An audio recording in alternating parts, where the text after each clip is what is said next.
হযরত ওমর বলল বিবি রে সব সাহাবা মাল নিয়ে যাবে আজকে তো জান চাই নাই আজকে মাল চেয়েছে না বিবি আমি উমায়ের সাহাবা দোকানে হাত নাই বলে আমি আল্লাহ নবীর দরবারে খালি হাতে যেতে পারবো না আনোয়ার শেখ নামে দেখো বান্দা কোথায় যে ছিল আল্লাহ নাম শুনে দেখো 2 বস্তা সিমেন্ট দিয়ে গেল যার সাথে যে নিয়াতে 2 বস্তা সিমেন্ট করে গেল দানকে কবুল করো তুমি সুবহান অগবারে দোয়া করি ওগো ফাকবারে মিজানেতে নেকির পাল্লা করে দিও ভারি আল্লাহুম্মা আমিন নারে তাকবীর নাহারুন শেখ নামে ভাই আমার কোথায় যে ছিল পর্দার আড়াল হতে দেখো এক বস্তা সিমেন্ট নিয়ে গেল যার সাথে যে নিয়াতে করিয়াছে দানকে কবুল করো তুমি সুবহান অগবারে দোয়া করি ওগো পাক রব্বানা জান্নাতে খেলায়ো তুমি আঙ্গুর বেদান আল্লাহুম্মা আমিন মাইনুল নামেতে দেখো ভাই আমার কোথায় যে ছিল শ্বশুর নামে এসে দেখো 100 টাকা দিলাম 100 টাকা বলে মোলা করিও না হেলাও নেকের খাতায় মোলা লিখিও গো মেলাও যার সাথে জানিয়াতে করিয়াছে দানকে কবুল করো তুমি সুবহান আর দোয়া করে জন্য তার শ্বশুরের জন্য তো কবরে আল্লাহ তুমি আযাব মাফ করো আল্লাহ কবরের ভিতর আল্লাহুম্মা আমিন ভাই আসি যদি কেউ থাকি ভাই আমরা তাড়াতাড়ি আসি ইনশাআল্লাহ প্রধান বক্তা উনি আসবে আমি সভাপতি সাহেবকে একটু ইশারা করব যেন প্রধান বক্তাকে একটু রেডি করে যেহেতু রাত্রি অনেক হয়ে যাচ্ছে ভাই আমি আলোচনা করেছিলাম মাশাআল্লাহ বলেন আরে তাকবীর এই লায়লা বিবি নামে দেখো মা আমার কোথায় যে ছিল বাপ নামে এসে দেখো 1000 টাকা দিলাম 1000 টাকা বলে মোলা করিও না হেলাও নেকের খাতায় মোলা লিখিও গো মেলাও যার সাথে যে নিয়াতে করিয়াছে দানকে কবুল করো তুমি সুবহান আমি পাপে গুনাহগার দোয়া নাই জানি লালা মায়ের জন্য দোয়া করবে ফাতেমা জননী আল্লাহুম্মা আমিন বেনামিতে বান্দা দেখো কোথায় যে ছিল আল্লাহ নাম শুনে দেখো 100 টাকা দিলাম ওগো বারে দোয়া করি ওগো পাক রব্বানা বেনামিকে তুমি খেলে তুমি জান্নাতে আঙ্গুর বেদান আল্লাহুম্মা আমিন ও বাপজি ভাইরা আমি বলছিলাম সে উমায়ের সাহাবা দুখানা বাপজি হাত কাটাও হযরত ওমর চিন্তা করে না চিৎকার করে বলল ওরে বিবে শুনে নাও সব সাহাবারা আল্লাহ নবীর দরবারে আজকে মাল নিয়ে যাবে আমি উমায়ের তার সাহাবা দুখানা হাত নাই বলে গুনি বলে আমি কিছু নিয়ে যেতে পারবো না এটা হতে পারে না ওরে বিবি আমি চললাম আমি কোন বাড়িতে কারো বাড়িতে কাজ করার পর তার বিনিময়ে যেই টাকা দিবে যেই গমগুলো দেবে সেইগুলো নিয়ে গিয়ে রাসূলুল্লাহ দরবারে গিয়ে জমা দিব আল্লাহর নবী জনাবে মুহাম্মদ রাসূলুল্লাহ সাল্লাল্লাহু তাআলা আলাইহি ওয়াসাল্লাম তিনি বসে বসে দেখছিলেন দান দেওয়া ওমর বাপটি এক ইহুদির বাড়িতে চলে গেল ইহুদি ডাক দিয়ে বলে কে ভাই ওমর হাত কাটা দুখানা হাত নাই ওমর বলেন ভাই ইহুদি আমি রাসূলুল্লাহর সাহাবা ইহুদি বলল কেন তুমি আমার বাড়িতে এসেছো বলো ওই সাহাবা ওমর ডাক দিয়ে বলেছিল ভাই আমি তোমার কাছে ভিক্ষা সাহায্য চাইতে আসিনি বলে কেন ডাক দিলে বলো ভাই আমার রাসূলুল্লাহ তার দিনকে টিকে রাখার জন্য আর ধন সম্পদ থেকে কিছু মাল চেয়েছে রে ভাই আমার বাড়িতে টাকা নাই আমার বাড়িতে শুনে নাও গম পর্যন্ত একটা দানা নাই তাই খালি হাতে যাব না তাই তোমার দরবারে কাজ করতে এসেছি রে ভাই তুমি আমাকে একটা কাজ দাও যে কাজটা আমার দ্বারাই করা সম্ভব হবে ওমর বাপটি কথা কোনা শুনে ইহুদির চোখ দুটো লাল হয়ে গেল ইহুদি মনে মনে ভাবছে আমাদের দুশমন তোর নবী মুহাম্মদ সাল্লাল্লাহু আর তার দিনকে টিকে রাখার জন্য আমার বাড়িতে কাজ করতে এসেছে এই ওমর তোর হাত কাটা তুই কাজ করতে পারবি না বলে ভাই পায়ের দ্বারা কাজ থাকলে সেই কাজটা দাও ইহুদি দেখলো এমন একটা কাজ দিব তুই মৃত্যু পর্যন্ত কাজ করতে পারবি না ওমরের পেছনকার জামাটা ধরে টানতে টানতে একটা খাজুর বাগানে নিয়ে গেল বলল ভাই এখানে কেন বলে ওমর ওই দেখি দাঁড়ায় পানি দেখতে পাচ্ছিস বলে হ্যাঁ বালতি তো দড়ি বেঁধে ইদারা থেকে এক বালতি করে টেনে দড়ি দিয়ে টেনে টেনে টেনে প্রতিটা খেজুর গাছে এক বালতি করে পানি দিবি বালতি পিছু একটা করে তোকে খেজুর দেওয়া হবে মাশাআল্লাহ। এ শরীফুল ইসলাম নামে দেখো কোথায় যে ছিল, পর্দার আড়াল হতে দেখো 2 বস্তা সিমেন্ট দিয়ে গেল, যার সাথে যে নিয়াতে করিয়াছে দানকে কবুল করো তুমি সুবহান। অগবারে দোয়া করি ওগো পাকবারে মিজানেতে নেকির পানা করে দিও ভাই, আল্লাহুম্মা আমিন। ভাই ওমর বলল, ভাই এই বালতি তো আমি টেনে তুলতে পারবো না, যেহেতু আমার হাত নেই। ওমর বলল, ভাই আর যদি কাজ তুমি বালতি না তুলতে পারো তাহলে আমার কাজ নাই, তুমি বাড়ি চলে যাও। হযরতে বাপজি ওমর বলল, ভাই যাব না, একটু দয়া করে বালতিটা দড়ি দিয়ে তুমি বেঁধে দাও। ওমর বাপজি হুকুম করেন, ইহুদি দড়ি দিয়ে বেঁধে দিলাও। হযরতে বাপজি আপনার সাহাবা, ওমর বাপজি বলল, ভাই ইহুদি শুনে নাও, তুমি দয়া করে বালতিটা ইদারায় তুমি ফেলে দাও। ইহুদি বাপজি বালতিটা ইদারায় ফেলে দিল। ইহুদি বলল, আমি চলে গেলাম, যা বালতি তুমি তুলবা তো বালতি আমার কাছে গিয়ে বলবা আমি তটা খেজুর দিয়ে দেব। ইহুদিরা জানতো আল্লাহর নবী জনাবে মুহাম্মদ রাসূলুল্লাহ সাল্লাল্লাহু তাআলা আলাইহি ওয়াসাল্লামের বাপ যারা অনুসারী হয় তারা কোনোদিন মিথ্যা কথা বলে নাই, বলুন সুবহানাল্লাহ। এটা সাহাবারা জানতেন, ইহুদিরা সবাই জানতো যে রাসূলের সাহাবারা তারা কেউ মিথ্যা কথা বলে নাই। ওমর বাবা পা দিয়ে দড়িখানা বাপজি ধরল, বাম পা দিয়াও, ডান পা দিয়ে বাপজি দড়িখানা দিয়াও, পা দিয়ে নড়াচ্ছে বালতি পানিতে নড়াচড়া করতে গিয়ে বালতি পূরণ হয়ে গেল। পানিতে যখন ভর্তি হয়ে গেল বালতিটা ওমর দাঁত দিয়ে বাপজি দড়িখানাকে চেপে ধরলেন, ঝটকায় ভাবে টান মেরে টেনে বাবা ওমর পা দিয়ে বাপজি আপনার দড়িখানা টেনে টেনে দড়ি ইদারার কাদার সঙ্গে ওমর পেট দিয়ে বাপজি চেপে ধরে, আবার বাপজি দাঁত দিয়ে বাপজি সামনে দড়িখানা একটু চেপে ধরে, আবার ঝটকা টান দেয়। এইভাবে টেনে টেনে ওমর এক নয় 10 বালতি পানি উঠিয়েছে, বলুন সুবহানাল্লাহ। হযরত ওমর 10 বালতি পানি তোলার পর ওমর পেটের দিকে তাকে দেখেন বাবা দড়ির ইদারার সাথে চাপ লেগে ঘোষটল লেগে ওমরের পেটের চামড়া বাপজি বিনে রক্ত বেড়ে গিয়েছে, দড়িখানা লাল হয়ে গিয়েছে, ইদারার কাদাটা বাপজি রক্তে লাল হয়ে গিয়েছে। ওমর দেখলো না নাও আমি আর তুলতে পারছি না, 10 বালতি তুলেছি, আমার নবীর কাছে গিয়ে বলবো 10টা খেজুর দিয়েছিল আমাকে নিয়ে এসেছে, 10টা খেজুর নিয়ে গিয়ে আল্লাহ নবীজির কাছে আমি খালি হাতে এসে আমি এই 10টা নিয়ে যাওয়া ভালো হবে। ইহুদির বাড়িতে চলে গেলেন, ইহুদির দরজায় ডাক দিয়ে হযরত সাহাবা ওমর ডাক দিয়ে বলেছিলেন, ইহুদি ভাই। ইহুদি দেখলো সেই যুবক ওমর ডাক দিতেছে, ওই ইহুদি বেরিয়ে এসে বলল, ভাই বুঝি কাজ করতে পারো না, বাড়ি চলে যাবা।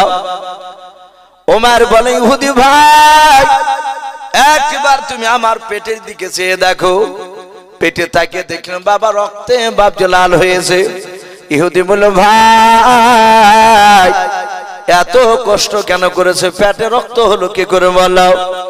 সব ঘটনা খুলে বললেন, ভাই আমি তোমার খেজুর বাগানে ইদারা থেকে 10 বালতি পানি উঠিয়েছি, আমি 10টা খেজুর মালিক 10টা খেজুর দিয়ে দাও। আমার রাসূলের দরবারে সব সাহাবারাও মা নিয়ে চলে গেছে, আমি খালি হাতে থাকতে পারবো না। আল্লাহর নবী জনাবে মুহাম্মদ রাসূলুল্লাহ সাল্লাল্লাহু তাআলা আলাইহি ওয়াসাল্লাম তিনি আমার দিকে চেয়ে আছেন, কখন আমি যাব। ওরে ইহুদি ভাই তাড়াতাড়ি দাও। ইহুদি 10টা খেজুর নিতে গিয়ে বাবা একটা পুটলার ভেতরে বাবা ইহুদির বাপজি রহমশন হলো দিলেও তিনি চিন্তা করল, না না 10 বালতি পানি তুলতে গিয়ে পেটে ব্যথা হয়েছে, চামড়া ভেঙে গিয়েছে, এ লোকটা কষ্ট করে পানি তুলেছে, আরো বাপজি এক্সট্রা 100টা খেজুর বেশি দিয়ে দিয়েছে। 110 খেজুরটা হাতে করে নিয়ে পুটলায় বাপজি আপনার ভরে দিয়েছে। ইহুদি এসে বলল, ভাই নাও। বললো, ভাই আমি তো হাতে করে নিয়ে যেতে পারবো না, আমার মাথায় বসে দাও। মাথায় বসে দিলে বসে দেওয়ার পরে রসুলের দরবারে চলে গেলেন। আল্লাহ রসুল বললেন, ওগো উমাইর, এ অবস্থা কেন তোমার? সব সাহাবারা কাঁদছেন, হাত নাই। তবু নবী এত মহব্বত, তো এত মহব্বত হযরতের সাহাবা কষ্ট করে বাপজি সেই খাজুর নিয়ে এসেছে। আল্লাহ রসুল পবিত্র বরকতময় হাতখানা তার পেটে হাত বুলালেন। বলুন সুবহানাল্লাহ। পেটটা ভালো হয়ে গেল। নবী বলেন, এই কটা খাজুর পাওয়ার কথা ছিল? বলে বালতি পিছু একটা করি। ক বালতি পানি তুলেছো? বলে আমি 10 বালতি। বলে 110টা খেজুর আছে, যাও ঘুরে গিয়ে দিয়ে এসো।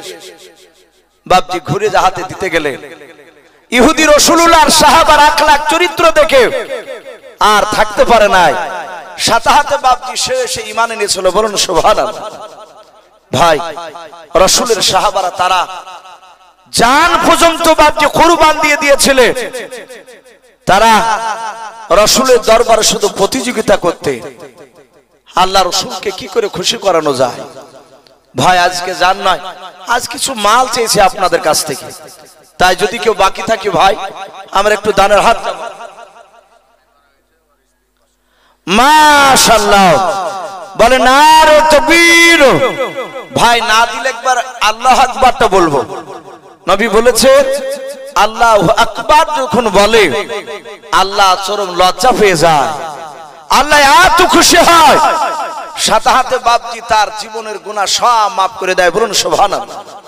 শুধু মাফ নয়, আসমান জমিনের ভিতরে যে বাপজি ফাঁকা জায়গা, এটা তো নেকিতে ভরপুর করে দেয়। একবার তাকবীরের ধ্বনি দিয়ে বলে নারে তাকবীর। মাশাআল্লাহ। একজন বেনামিতে মা আমার তার স্বামীর নামে কত 500 টাকা দান করেছে। বেনামিতে নাম করে নাই। আল্লাহ নিশ্চয় জানছেন, দেখতে পাচ্ছেন। ওগো মওলা, তুমি বেনামি মায়ের 500 টাকার পরিবর্তে তার প্রাণের স্বামীর কবরে আযাবকে তুমি মাফ করে দাও। বলুন আল্লাহুম্মা আমিন, আল্লাহুম্মা আমিন। ভাই আসি, আমার মা বোন যদি থাকেন 200-500 শেষের বেলায় একটু দিলে খুব ভালো হয়। মাশাআল্লাহ। ফিরদৌসা নামে দেখো বান্দি কোথায় যে ছিল, শেষের বেলা এসে দেখো স্বামী নামে 200 টাকা দিলাও। 200 টাকা বলে মালা করিও না হে না, নেকের খাতায় মোলা লিখে ওগো মেলাও। যার সাথে যে নিয়াতে করিয়াছে দান, দানকে কবুল করো তুমি রহমান। আল্লাহুম্মা আমিন। ফিরদৌসের মেয়া দেখো কান্দি কোথায় যে ছিল, আব্বার নামে শুনে দেখো 100 টাকা দিলাও। 100 টাকা বলে মোলা করিও না হেলাও, নেকের খাতায় মোলা লিখে ওগো মেলাও। যার কাছে আশাতে যে নিয়াতে করিয়াছে দান, দানকে কবুল করো তুমি সুবহান। আমি পাপী গুনাহগার, দোয়া নাহি জানি, মা বোনের জন্য দোয়া করবে ফাতেমা জননী। আল্লাহুম্মা আমিন। ভাই আচ্ছা, কমিটি ভাইদেরকে তো দেখতে পেলাম না। ও কমিটি ভাই, ভাই একটু দয়া করে আসুন। ভাই কয়েকবার ডাক দিয়েছে, অনেকে হয়তো টাকা দিয়ে ভয় বাড়িতে গিয়ে হয়তো বসে আছে। ভাই আসি, আমরা বিরক্ত হব না। একটু মাদ্রাসা নয় মসজিদের জন্য কিছু সাহায্য বাপজি, একটু আপনার আমার সকলের বাপজি দরকার, একটু আমাদেরকে দিতে হবে মসজিদকে বাপজি তৈরি করার জন্য। আল্লাহ রাসূল সাল্লাল্লাহু তাআলা আলাইহি ওয়াসাল্লাম বিশ্ব নবী আমার বাপজি তার স্ত্রী মা আয়েশা সিদ্দিকা রাদিয়াল্লাহু তাআলা আনহা বাপজি তিনি বলেছিলেন আল্লাহ রাসূলকে, ওগো নবী, ওগো নবী, আপনি এত কাঁদেন কেন? আপনার কবর দেখে এত কাঁদেন কেন? কেন এত কবরের কথা বলে? ভাই আমরা এখানে অনেক বাপজি ভাই রয়েছি, কার আব্বা, কার মা, কার দাদা দাদি, নানা নানি, অনেকে চলে গিয়েছে। মাশাআল্লাহ। বেনামিতে একজন আল্লাহর বান্দা তার বাপ মার নামে এবং শ্বশুর শাশুড়ির নামে 4 জনের নামে বাপজি 500 টাকার দাতা। বলুন মারহাবা। আল্লাহ তার 500 টাকা দানকে কবুল করে নিয়ে তার বাপ মা, তার শ্বশুর শাশুড়ির কবরে আযাবকে মাফ করুন। বলুন আল্লাহুম্মা আমিন, আল্লাহুম্মা আমিন। ভাই কবর এত ভয়ঙ্কর কঠিন, এত কবর বাবজি খতরনাক বলা হয়েছে।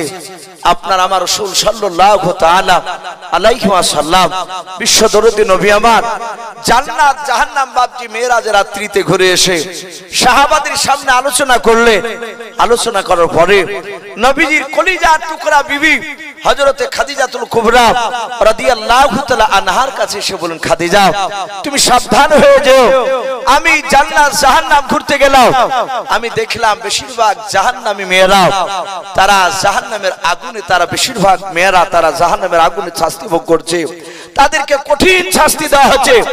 এই খাদিজা তুমি ভেবো না যে আমার স্বামী পয়গম্বর রাসূল বলে আমার কবরে কোনো বেয়াদবি হবে না, আমার কবরে হয়তো কোনো আযাব হবে না, এটা ভেবো না। খাদিজা তুমি সাবধান হয়ে যেও, আল্লাহ কোরআনে যেভাবে চলতে বলেছে সেভাবে চলো, আমি রাসূল যেভাবে চলতে বলবো সেইভাবে চলো। আল্লাহ রাসূল জাহান্নামের বায়ান বাবজি আলোচনা করে চলে গেলেন।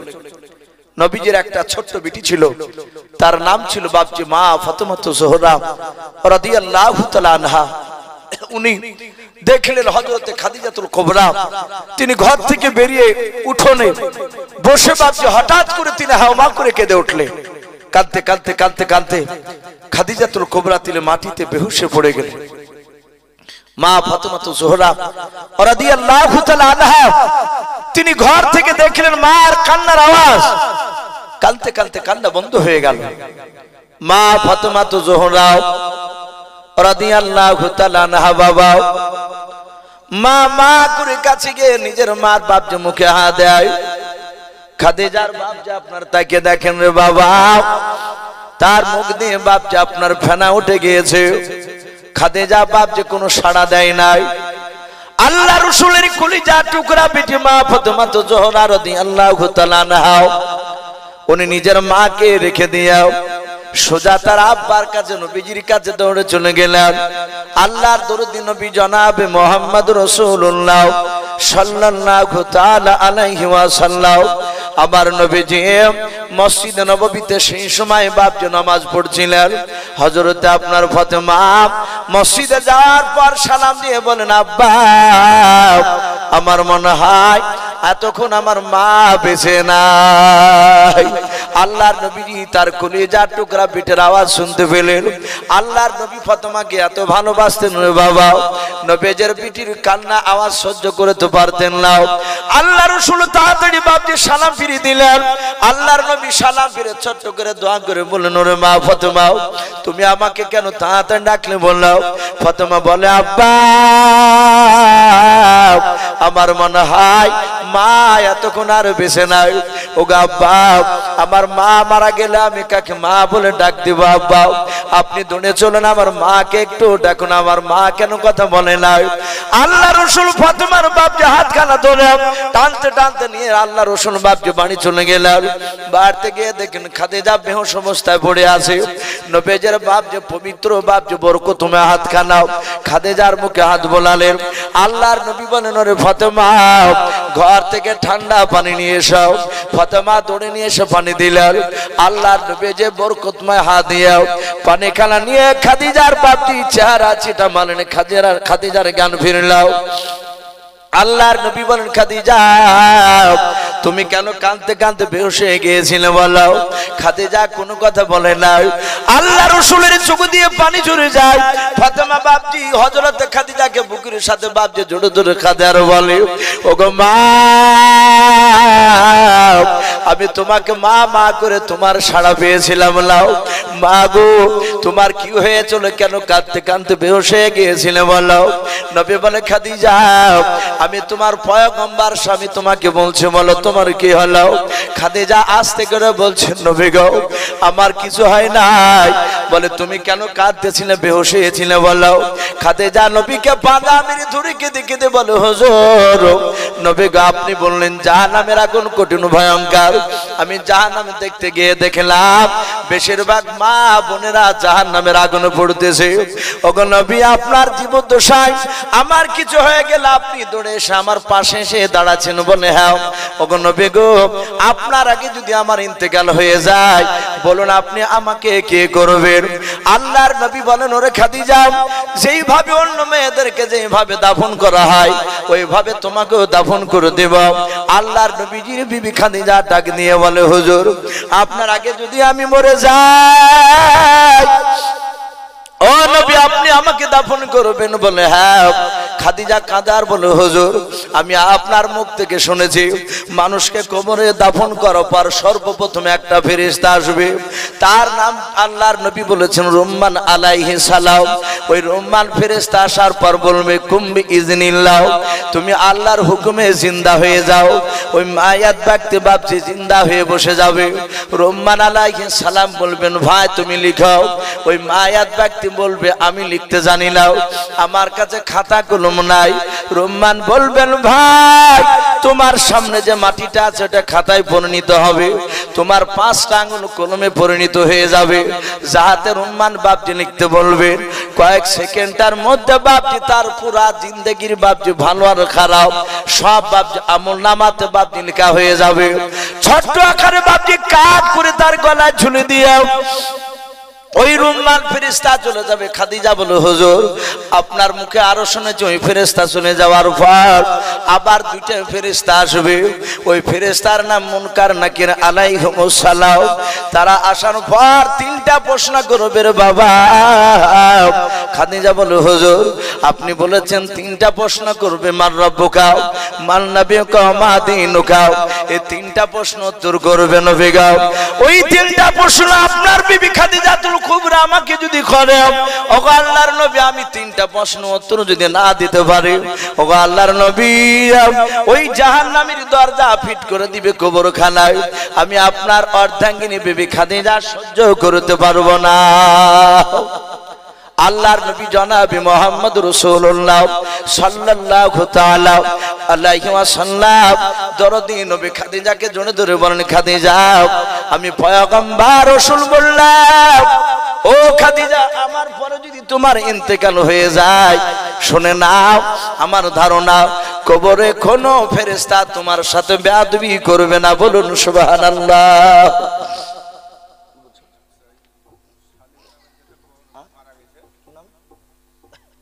এ বেনামিতে দেখো বান্দা কোথায় যে ছিল, আল্লাহ নাম শুনে দেখো 100 টাকা দিলাম। 100 টাকা বলে মোলা গুনিও না হেলাম, নেকের খাতায় মোলা লিখে ওগো মেলাও। যার সাথে যে নিয়াতে করিয়াছে দান, দানকে কবুল করো তুমি সুবহান। ওগো বাড়ি দোয়া করি ওগো পাক বাড়ি, মিজানেতে নেকির পালা করে দিও ভারি, আল্লাহুম্মা আমিন। আকালি শেখ নামে দেখো ভাই আমার এখানে যে ছিল কি না ছিল দেখো দানে বোঝা গেল। যোগ্য বাপের যোগ্য ছিল আকালি শেখ এখানে আসিয়া 1 বস্তা সিমেন্ট দিল। দেখো আল্লাহকে ভাবিয়াও, যে আশাতে যে নিয়াতে করিয়াছে দান, দানকে কবুল করো তুমি সুবহান। ওগো বাড়ি দোয়া করি ওগো পাক বাড়ি, মিজানেতে নেকির পানা করে দিও ভারি, আল্লাহুম্মা আমিন। মা বোনদের কাছে দেখো বান্দা, আয় আল্লাহ 577 টাকা দান করেছে রে মওলা, তুমি আমার সকল মা বোনের 577 টাকা দানকে তুমি কবুল করে নাও। ও বাপজি ভাইরা, আমি আলোচনা করেছিলাম আল্লাহর নবী বলে, খাদিজা তুমি আর কেঁদো না। এই খাদিজা তুমি কান্না করেছো, আমি রাসূল সহ্য করতে পারি নাই। তোমার কলিজার টুকরা বিন্নি কান্না করেছো, তুমি আর কেঁদো না। খাদিজা তুমি কুমরা রাদিয়াল্লাহু তাআলা আনহা ডাক দিয়ে বলে, হুজুর আপনি কথা দেন, ও নবীজি কথা দেন, আপনি আমার 3টা কথা মানবেন কেনা? আল্লাহর নবী বলেন, ওগো খাদিজা 3টা কথা কেন? ও খাদিজা তোমার 3টা নাই, তুমি 100টা কথা বলে আমি মেনে নেব। বলুন সুবহানাল্লাহ। ভাই সেই খাদিজাতুল কুবরা যার ব্যাপারে আল্লাহ রাসূল সাল্লাল্লাহু তাআলা আলাইহি ওয়াসাল্লাম তিনি বলেন উনি জান্নাতি। বলুন আলহামদুলিল্লাহ। দুনিয়ার বুকে বাপজি 10 জন ব্যক্তিকে জান্নাতের খুশখবরি শুনিয়েছিলেন, তার মধ্যে এই খাদিজাতুল কুবরা তিনি একজন।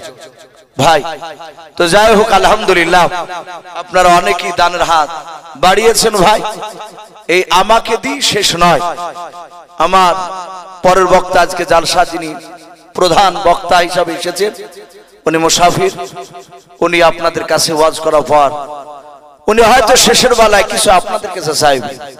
ভাই আপনারা শেষের বেলায় ওনার হাতে খালি হাতে ঘোরাবেন না, আপনারা যে যা পারবেন 200, 100, 500, 1000 এক বস্তা 2 বস্তা করে সিমেন্ট শেষের বেলায় আল্লাহর ঘরকে তৈরি করার জন্য ইনশাআল্লাহ আপনারা দেবেন।